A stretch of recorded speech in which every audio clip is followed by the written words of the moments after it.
పెరిగిన ఉష్ణోగ్రతల ప్రభావంతో జంతువులకు కష్టాలు తప్పట్లేదు. రాజన్న సిరిసిల్లలో ఓ పాము చల్లదనం కోసం ఫ్రిడ్జ్లోకి దూరడంతో ఇంట్లోని వారు ఆందోళనకు గురయ్యారు. సంజీవయ్య నగర్ కాలనీకి చెందిన రాజు ఇంట్లోని ఫ్రిడ్జ్నకు వెనక భాగంలో ఉన్న రంధ్రంలో నుంచి ఓ పాము చల్లదనం కోసం ఫ్రిడ్జ్లోకి దూరింది. పాల ప్యాకెట్ కోసం ఫ్రిడ్జ్ డోరు తీయడంతో ఒక్కసారిగా పాము కనిపించింది. భయాందోళనకు గురైన వారు స్థానికులకు సమాచారం ఇచ్చారు. అనంతరం పాములు పట్టే వ్యక్తిని రప్పించి బయటకు తీసుకొచ్చారు.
వన్యప్రాణి సంరక్షణలో ఇది ఒక జీవిని కాపాడడం చేయడం.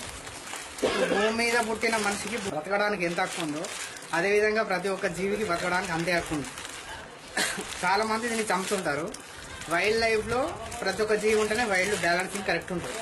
ప్రతి ఒక్క జీవిని మనలాగానే చూసుకుంటే ఏ జీవిని చంపకూడదని నా ఒక ఉద్దేశం.